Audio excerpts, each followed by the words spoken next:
¿Qué tal? Muy buenos días, buenas tardes o buenas noches, por otro lado que me estén viendo. Completamente me siento agradecido por formar parte de este curso del cual les hablaré. Mi nombre es Juan Pablo Rangel de la Rosa, soy técnico superior universitario en terapia respiratoria. Yo les hablaré sobre lo que es la neumonía asociada a la ventilación mecánica. Esto vemos que en los últimos años ha estado a la alza. Yo les hablaré referente de qué es una neumonía, qué es una neumonía asociada a la ventilación mecánica, cómo prevenirla, cómo, una vez teniéndola, cómo tratarla, y pues vamos a ver por qué eso no sé, que es lo que tenemos que tener en cuenta, porque todos trabajamos aquí en las hospitalarias, y vemos que pasamos mucho pacientes con neumonía, pues no sabemos el por qué o cómo tratarla.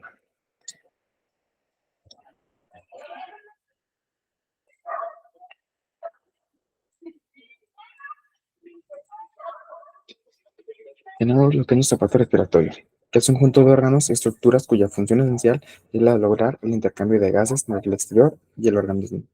Suministrar el O2 a la sangre, esto va hacia los tejidos, que pues, conocemos como una respiración celular. Eliminamos el CO2, que esto es el producto del efecto del metabolismo. Como demás funciones, tenemos que hacer el acondicionamiento del aire, filtra, humidifica y calienta. Como defensa del organismo, esto con ayuda de los cilios nasales, los cuales se encargan de filtrar todas las bacterias, o virus o partículas que ingresan las, por los cornetes nasales. La regulación de la temperatura y equilibrio hídrico. La temperatura también la regulamos a través de los cornetes nasales. Aquí es donde se hace todo el filtrado, todo el regulado de temperatura para poder llegar, ingresar al aire por aquí, tranquilo, aquí se divide en lo que es la carina. Tenemos lo que es la fonación. Y en la zona respiratoria tenemos el aro bronquial, el cual presenta 23 ramificaciones y finalmente más de 300 millones de alvéolos en cada pulmón. Los alvéolos son las estructuras saculares donde se produce el intercambio gaseoso en el pulmón, los cuales están rodeados de una importante red capilar en la que se realiza la difusión de oxígeno y CO2 a través de la membrana alveolo capilar.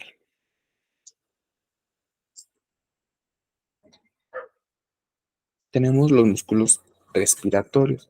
Los músculos accesorios elevan el esternón y las primeras costillas, dan lugar al tiraje supraclavicular en casos de insuficiencia respiratoria. Tenemos lo que son los esternocleidos mastoideos, los escalenos, los intercostales externos y los internos. Como músculos respiratorios tenemos el diafragma y los músculos abdominales.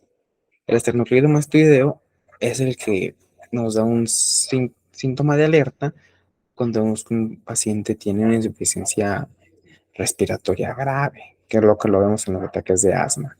¿Cómo lo notamos? Pues empiezan a elevar, se empiezan ¿no?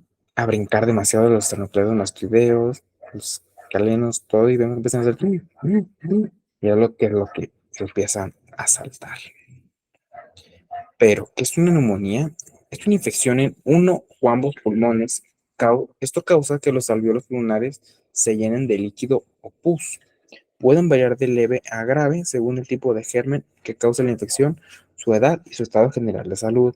Más si a esto le incrementamos que fuma, que fumó, o ya tiene un EPOC, o tiene o tiene algún otro concepto de que trabajó con químicos, trabaja, cuando utilizaba leña, que es lo que vemos en pacientes adultos, que es lo que le preguntamos si cocinaban con leña, porque antes los boilers eran de leña, las estufas eran de leña, todo tenían con leña y eso es lo que nos provoca lo que es el EPOC en la actualidad.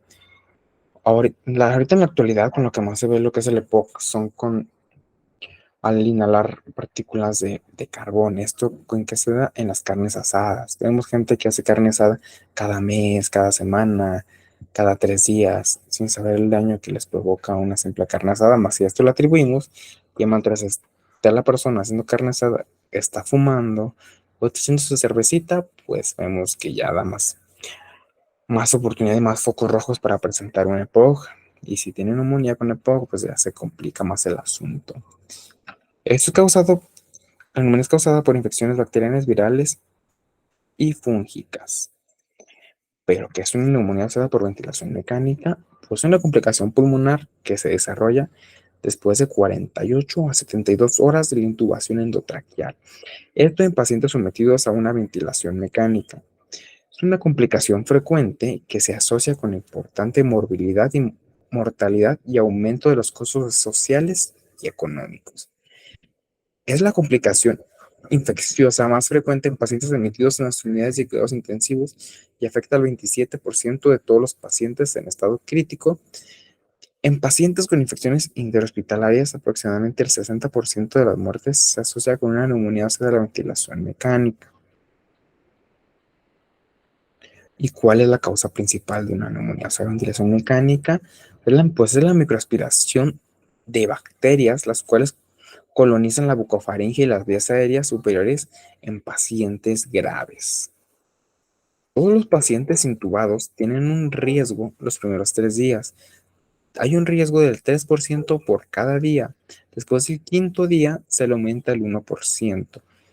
¿Qué estamos hablando? Al quinto día tenemos que si es por día 3%, tenemos que al quinto día tenemos el 3, 6, 9, 12, 15%.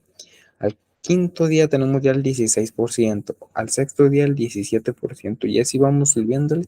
Hay pacientes que tienen intubados hasta meses, 3 meses, 6 meses, un año, 2 meses, y esto por lo que va incrementando más riesgo de infección. Más si a esto le incrementamos que un paciente intubado de 6 meses lo destetan y dejan el circuito, él mismo no solo cambian, se lo dejan, pues se deja por protocolo 24 horas un ventilador después de que lo destetan. Pero si no lo tapan, bueno, no cierran y lo cubren de posibles virus o bacterias que pueden ingresar, o desechan ese circuito y ponen un nuevo que es lo más viable, vemos que otra vez a las 4 horas de que lo aceptaron lo vuelven a entubar con ese tubo que ya estuvo expuesto a virus y bacterias y se vuelven a poner, pues por favor van a incrementar más el riesgo del paciente y pues va a durar más tiempo. Esto sucede por el biofilm. El biofilm es el que se encarga de dividir todas las bacterias, el cual lo encontramos dividido en 4 etapas. Comienza con lo que es una pequeña colonización, después de un aumento exponencial de lo que son las bacterias, después una fase de estabilización para finalmente ser distribuido a la vía aérea inferior. Así se va haciendo la propagación de virus y bacterias en nuestro organismo. ¿Pero cuáles son los virus y bacterias más comunes? Staphylococcus aureus, Escherichia coli, la Klebsiella pneumoniae, también Streptococcus pneumoniae, las pseudomonas aeruginosas, el Enterobacter o la Serratia, entre otras. Estas bacterias eran ocupaban un ejemplo, Staphylococcus ocupaba el lugar 9 hace unos 3, 4 años y ahorita ya está en todos los primeros lugares. Esto porque pueden ir a cualquier UCI y pueden preguntar cuál es la bacteria que más se da aquí. Y les va a nombrar una de estas. Son las más comunes que hay actualmente. Es un síntoma, signo de alarma en la actualidad. Pero ¿cómo lo podemos identificar? Es difícil. Es difícil determinar cuándo se ha desarrollado una neumonía de ventilación mecánica en un paciente hospitalizado, ya que la fiebre, la taquicardia y la leucocitosis son hallazgos inespecíficos y pueden ser causados por la misma respuesta inflamatoria al trauma protegido desvascularizado, heridas abiertas, edema pulmonar e infarto pulmonar, entre otras. El diagnóstico está basado en 3 componentes principales. Son los signos sistémicos de infección, el aumento de o nuevos infiltrados en la radiografía de tórax, una evidencia bacteriológica de infección del parénquima pulmonar.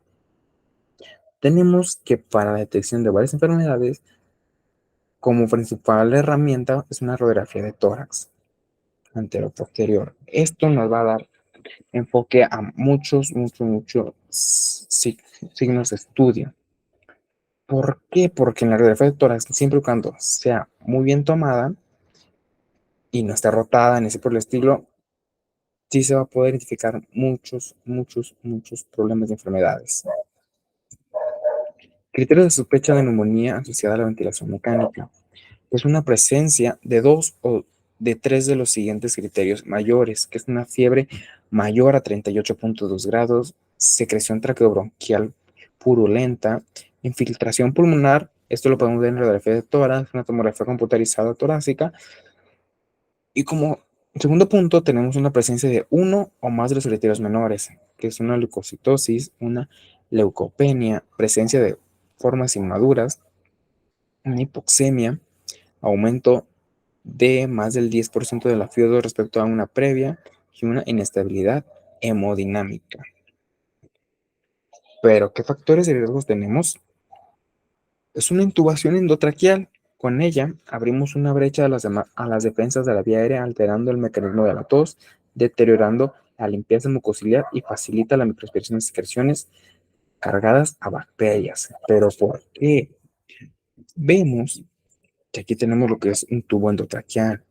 Tenemos el filtro del ventilador y el tubo corrugado del ventilador mecánico. ¿Por qué se puede ser un factor de riesgo? Por, por la razón de que por más que digamos y tengamos avisos, videos, campañas de lo que es un correcto lavado de manos, aún hay gente que no lo hace.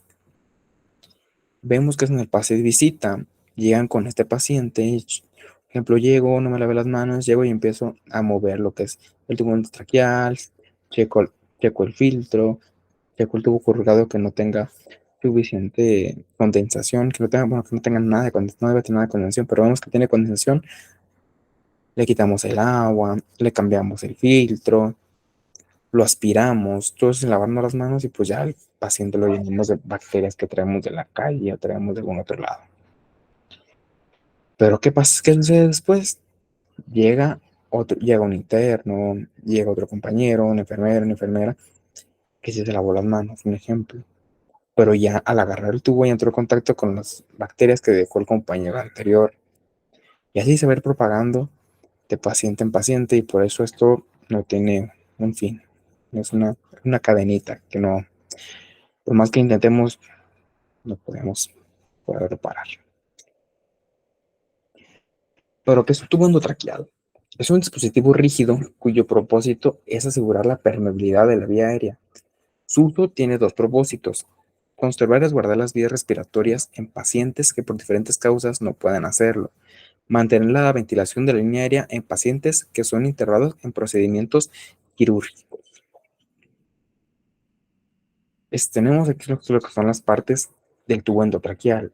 La punta, que es la que vamos a ingresar hacia el paciente, el neumo, el canal accesorio, el cuerpo, el balón de control y la conexión. Esto es lo que va a dar hacia el ventilador mecánico. Quizá, como vemos en la imagen anterior, tenemos conectado lo que es el filtro y esto va hacia el paciente. Este es un tubo endotraqueal normal. Tenemos con y sin balón. Tenemos así de puro silicón o tenemos con alma de acero. Son más rígidos, se mueven con menos facilidad, pero diremos en unas partes, lo que es el balón, con el paciente. Tenemos todos los tamaños que hay, va desde lo neonatal, lo pediátrico, hasta lo adulto. Del 3 al 8, 8.5, parece que hay 9 también, dependiendo el tamaño del paciente. Recuerden que siempre hay que individualizar a nuestro paciente. No supongamos, un ejemplo, llega a la UCI un paciente de 19 años. Pues no es fácil. Un 7.5 y un 7. Pero vemos que mide 1.50, por así decirlo. Pues no va a ocupar uno más chico. Pero nosotros llevamos estos dos. Pero eso es conocer al paciente. Checamos el expediente, cuánto mide, sus factores, sus descendencias. Porque también así como hay personas de mayor edad que son chaparros, tenemos gente de menor edad que son muy altos. Por eso nunca tratemos al paciente como una receta de cocina. Siempre hay que individualizarlo. Lo individualizamos para evitar este tipo de confusiones y que hagamos mal un proceso. Tenemos en la actualidad que son los tubos endotraqueales con balón para aspiración de secreciones glóticas para favorecer el correcto aspirado hacia nuestro paciente. Porque muchos no conocemos la técnica de aspiración a la perfección. Muchos llegamos, conectamos el tubo de succión a una cánula Yankauer y empezamos a aspirar al paciente. Después de que lo aspiramos al paciente, lo remojamos en la solución salina y vamos a aspirar al paciente. Esto con el mismo tubo, con la misma agua salina en la que lo aspiramos en la mañana, lo aspiramos en la tarde, lo aspiramos en la noche, todo remojándolo en el mismo frasco. Pero ¿cómo se debe hacer? ¿Cómo lo tenemos en la actualidad? Vamos a ver un pequeño videito. Realice lavado clínico de manos.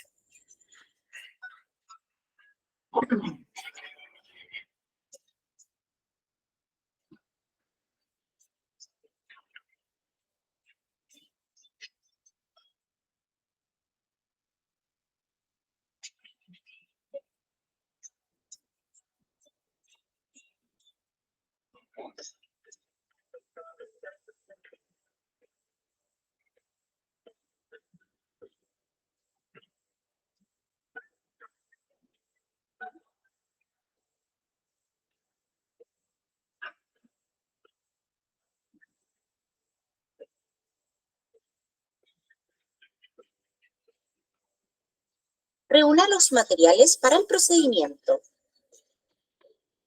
Laringoscopio. Jeringa de 5 o 10 ml. Guantes estériles. Tubo endotraqueal del número indicado.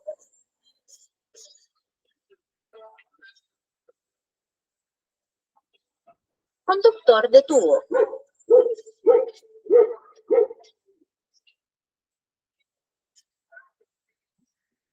Suero fisiológico 10 ml. Riñón estéril.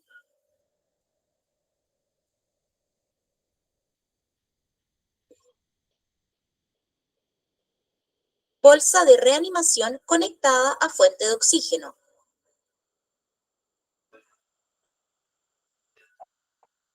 Equipo de aspiración con sonda rígida Yankauer. Cinta de fijación para el tubo endotraqueal. Verifique que el operador haya lavado sus manos y se coloque gorro, mascarilla, antiparras. Presente al operador los guantes estériles. Colóquese guantes de procedimiento.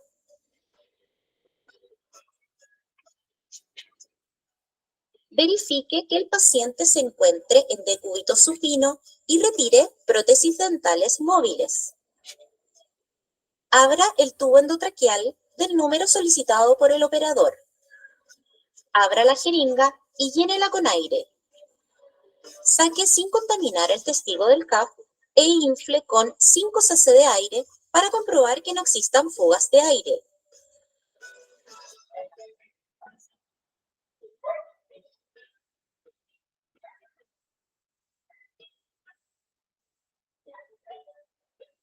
Desinfle el CAP.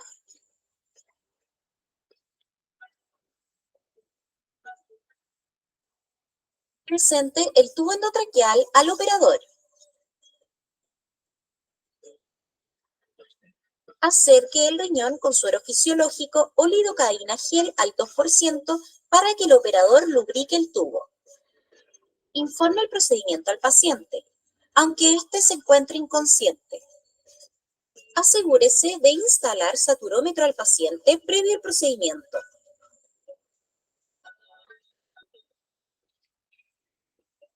Si la intubación se realiza por vía orotraqueal, pregunte al operador si requiere el conductor de tubo.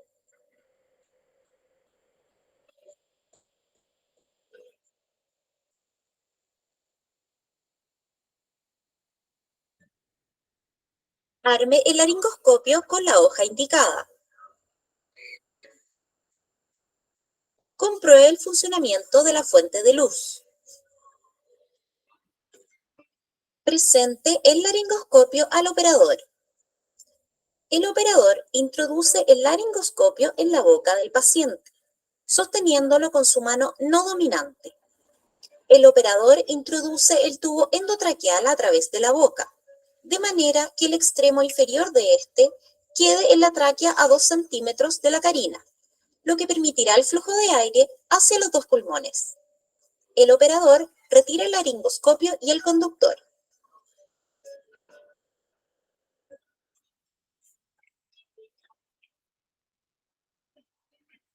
Infla el CAF para asegurar la fijación del tubo endotraqueal a la tráquea. Para esto, coloque en la jeringa un volumen de aire de aproximadamente 5 cc e introdúzcalos a través del testigo del CAF. Si cuenta con cafómetro, asegúrese que la presión de inflado no supere los 28 milímetros de mercurio. Conecte el sistema de oxigenación que se utilizará en el usuario. Verifique su correcta posición a través de los siguientes procedimientos. Observar el movimiento respiratorio simétrico del tórax en inspiración y expiración.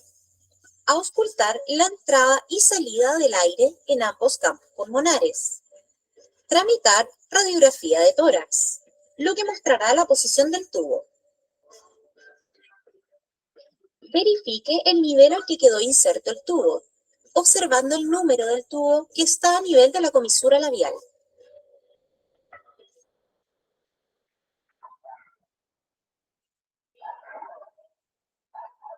Fije el tubo por medio de una cinta o venda que se enrolla a través del tubo y luego alrededor de la cabeza del paciente.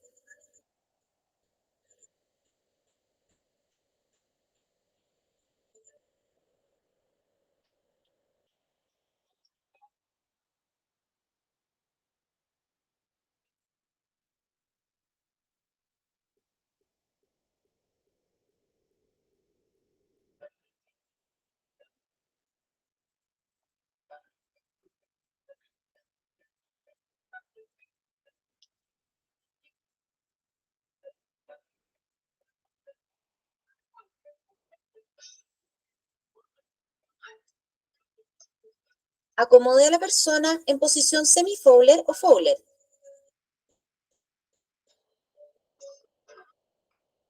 Durante todo el procedimiento, esté atento a los parámetros vitales.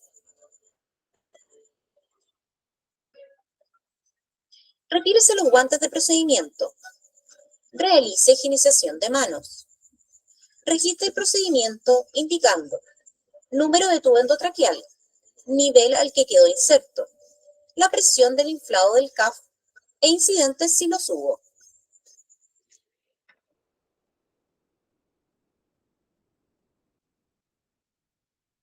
Ok, este video nos deja evidenciado todo lo que se lleva para poder hacer una intubación al paciente. Esto lo hacen ver fácil, pero a veces que a la primera intento de intubación no queda, a la segunda, tercera. Para esto hay que tener un buen conocimiento y sobre todo tener tacto, porque hay muchos que se aferran del yo puedo, van al sexto, séptimo intento y no pueden intubar al paciente y pues ya lo lastimaron por meter y sacar el tubo, se quedan las sedaciones en lo que es la tráquea y pues ya. O que lo logran hacer, pero no lo logran en el espacio correcto y lo llevan el aire hacia el estómago. Más allá que hacia los pulmones, por eso fue lo que estaban checando lo que son con el estetoscopio para ver hacia dónde inflaba el aire. Tenemos lo que es la aspiración de secreciones a pacientes con sonda de aspiración a circuito cerrado. ¿Pero qué es? Es un procedimiento mediante el cual se introduce un catéter cubierto por un manguito de plástico flexible a la vía aérea traqueal artificial para retirar las secreciones. Es importante tomar en cuenta el tiempo en el que se realiza debido a que no debe superar los 15 segundos, ya que podemos provocar una hipoxemia en el paciente.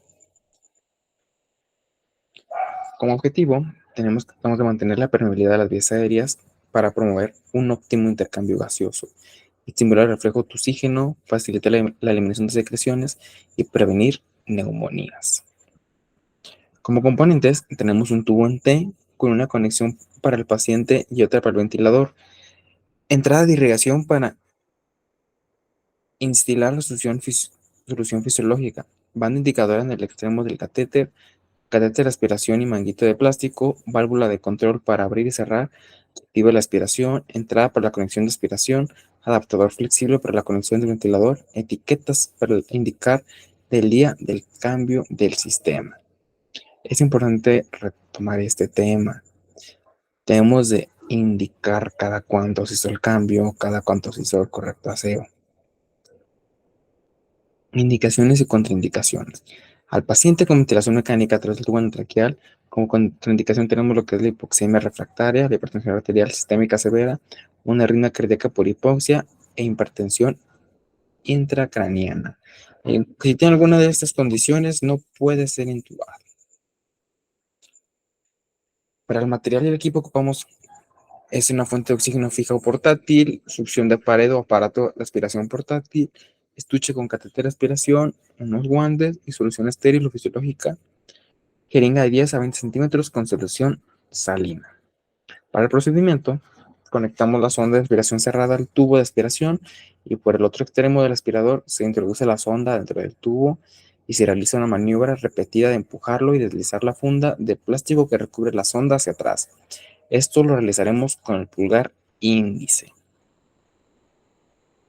Como complicaciones, tenemos que podemos provocar lesiones traumáticas a la mucosa traqueal, una hipoxemia, arritmias cardíacas, una telectasia, podemos producir una broncoaspiración, podemos producir reacciones vagales por estimulación, podemos producir un broncoespasmo con una extubación accidental. Pero ¿cómo se hace? Primeramente vamos a ver que tenemos en cuenta la higiene de manos con agua y jabón de nuevo.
Vemos que hace lo mismo que el otro, solo que es un tubo de aspiración encerrada.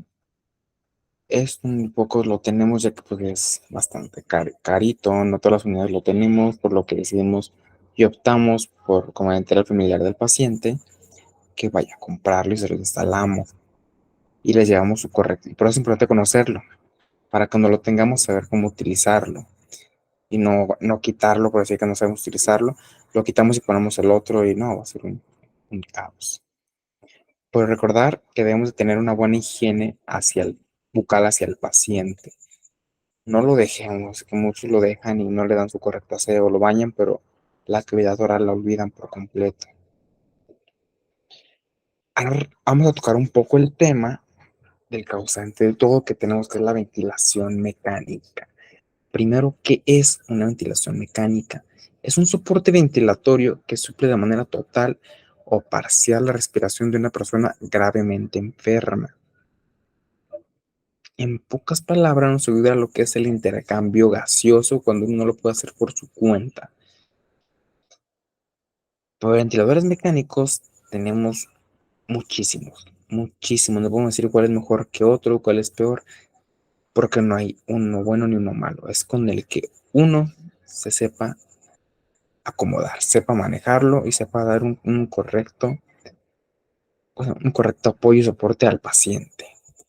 Porque ventiladores tenemos desde un principio, en 1911, Drager creó un dispositivo a presión positiva conocido como el pulmomotor, integrado por una mascarilla nasovocal, como la tenemos aquí, en 1911. Después, en 1929, tenemos los Iron Lung, los pulmones de acero. Ellos fueron muy utilizados durante la pandemia de la poliomielitis en los años 50, inventado en 1929 por Dinker. Después tenemos los ventiladores volumétricos. Son modelos Armstrong capaces de mandar al paciente volúmenes predeterminados, o los ventiladores por presión, que tenemos aquí el MIRT Mark 7, el ya nombrado Killer. Esos ventiladores eran por pura presión, subía o bajaba. Anteriormente no había tanto conocimiento de este y era de dos: o lograba salvar al paciente o le complicaba más la situación y pues fallecía el paciente. Por eso su nombre Killer. Y gracias a esto nos dio el miedo hincapié a lo que es ahora la ventilación mecánica. Pero hicieron en la actualidad ya muchos ventiladores muy amigables con el terapeuta respiratorio o él o la enfermera que lo esté manejando. Ahora actualmente en ventiladores uno solamente pone cuánto mide el paciente y ya trabaja todos los valores, si es por volumen, si es por presión, todo se lo va a dar el ventilador. Por eso es más amigable la ventilación mecánica, pero probablemente hay que tener un buen conocimiento del cómo, como preferentemente también de los filtros del ventilador. Como les comentamos desde el principio, hay dos tipos de filtros para bacterias y virus disponibles para la filtración de gases respirados. Los filtros mecánicos detienen físicamente las partículas debido a los pequeños poros producto del diseño del filtro. Los filtros electrostáticos se cargan electrostáticamente, por lo que atraen y capturan partículas cargadas. Los filtros mecánicos consisten en una lámina de fibra de vidrio que densamente empaquetada unidad de resina. Vimos como al principio les presentaba, este es el filtro. En esta hoja proporciona una tela de resistencia al flujo por unidad aérea debido a la alta densidad de las fibras. Los filtros electrostáticos. A diferencia de los filtros de fibra de vidrio, estos filtros utilizan una capa plana de material de fibra como una barrera. La densidad de la fibra de los filtros electrostáticos es menor que la de los filtros de fibra de vidrio. Por lo tanto, proporcionan una menor resistencia al flujo por unidad aérea. Hay dos tipos de filtros electrostáticos: filtros tribocargados, que son filtros que se construyen con dos tipos diferentes de materiales, las fibras modaquílicas y las fibras de polipropileno. Filtros fibrilados se construyen de una lámina de polipropileno. vemos lo que es la forma del filtro, cómo está diferente. Pero también es de gran importancia recalcar que estos filtros se van a cambiar. Pueden ser cada semana, de 3 a cada 3 días. Pero también hay que tener en cuenta que cuando vamos a nebulizar a nuestro paciente, estos filtros los tenemos que retirar, porque muchos nebulizan al paciente con los filtros. Y esto no nos va a ayudar para nada, porque todo se va a quedar en estos filtros y que van a provocar que estas rueditas se inflen y así va a evitar que se condensen más, que las bacterias entren con más facilidad hacia el paciente y pues no va a servir de nada. No va a servir de nada y van a afectar, en vez de ayudar, van a afectar al paciente. Por eso es importante retirarlos. Los riesgos del ventilador tenemos que es que no hacen la correcta higiene. Tenemos que saber colocar los filtros, porque es una pregunta matadora en los exámenes, que nos dicen lugar correcto para colocar un filtro. ¿Va en el ventilador o lo más próximo al paciente? Respuesta correcta es que no importa. Puede ir en cualquier modo. Puede ir en la Y, puede ir directamente en el tubo endotraqueal, puede ir en el ventilador, siempre y cuando sabiendo hacia qué vamos a proteger. Aquí protegemos al paciente y aquí protegemos al ventilador. Puede ir hasta con 2 filtros, uno del ventilador al circuito y del circuito, cerca del circuito tenemos otro. ¿Es válido? Claro que es válido, pero recordar que pues no en todos lados tenemos suficientes insumos, así que recordemos no solamente poner un filtro, que es lo más próximo al paciente para evitar que entren más bacterias. Y es el que tenemos que retirar para cuando logramos hacer la aspiración. Sea así o sea así, lo tenemos que retirar. Retiramos, lo conectamos en el filtro y le damos la nebulización. Vemos que hay diferentes tipos de ventiladores, pero tenemos el mismo circuito, la unidad térmica conocida como cascada. Tenemos que estar vigilando que tenga agua, porque si no vamos a estar haciendo nada. Vamos a estar funcionando al paciente, se le ven los parámetros. Tenemos todos son ventiladores mecánicos de diferente modelo y marca, unos más nuevos que otros, pero es con el que más se halle uno para poder dar un correcto servicio hacia el paciente. Tenemos los circuitos, los cuales tenemos que cambiar de igual forma con el paciente que lleva mucho tiempo intubado. En el pase de visita diario es lo que vamos a revisar, que el tubo se encuentre en correctas condiciones. Hay pacientes que condensan mucho y se tiene que hacer el cambio de circuito diariamente. Y es válido, porque así ayudamos al paciente a que se mejore con mayor rapidez. Pero cuando vamos a cambiar el circuito, en el ventilador tenemos una flechita que es lo que le va a dar una succión. Esto le va a elevar el FIO2 al 100%. ¿Y esto por qué? Para evitar que el paciente nos desature al momento de hacer el cambio. El cambio tiene que ser en menos de un minuto, tiene que ser muy rápido. Uno solo lo puede hacer en parejas, pero el chiste tiene que ser en menos de un minuto. Como vimos en el video, tenemos que estar valorando y checando el monitor hacia el paciente, que los signos vitales no salgan de lo que ya estaba. Si el paciente está en 98 y hacemos el cambio y empieza a bajar a 92, pues wow, alerta.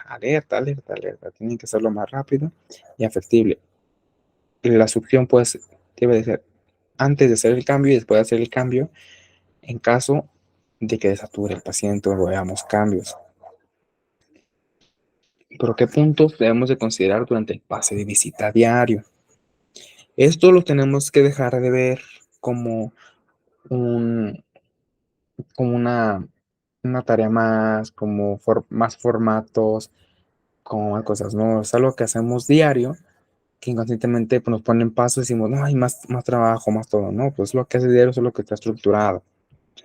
Tenemos que observar y analizar el estado de conciencia del paciente. observar y analizar la hoja de enfermería en la que tenemos, cada cuánto se pasan soluciones, cuándo fue su última higiene, qué tipo de dieta lleva, la suministración de medicamentos de tiempo y forma, sobre todo la higiene del paciente, cada cuánto lo están bañando y con qué lo están bañando y qué tanto están aseándolo, si están dando enfoque a la cavidad oral, si están completamente en el cuerpo, pero olvidaron la cavidad oral, tienen que estar checando todo eso. Tenemos que verificar el resguardo correcto del equipo y su correcta instalación. ¿Por qué? Porque vemos aquí que está cerca del paciente, pero todo eso está colgando, tiene que estar correctamente posicionado, no puedes, si no tuviera el brazo, estuviera colgando, y esto que nos puede ocasionar una extubación accidental. De este ventilador los podemos bloquear. ¿Por qué? Porque ves que los mueven y les mueven los valores, y el paciente ya está con un PIB de 10, por así decirlo, cuando tiene que ser un PIB de 6 o 7. Y pues todo se configura. Por eso tenemos que estar checando todo eso. Tenemos que verificar el método de inserción del paciente. Si fue por tubo endotraqueal, fue por oronasal, o fue por una traqueotomía. Debemos de preguntar el número de intentos que se realizaron al momento de la intubación. ¿Por qué? Porque eso los comenté. Causamos laceraciones en la tráquea. Y esos son puntos que debemos de estar checando para poder saber con qué nos enfrentamos. Realizar una correcta higiene del paciente, revisar la higiene del equipo. ¿Por qué? Porque les dije, esos circuitos generan muchas bacterias y depende del paciente. Ves que el paciente saca secreciones y todas las vemos aquí, todas aquí. Pues están muy condensados y pues ya se generan más bacterias.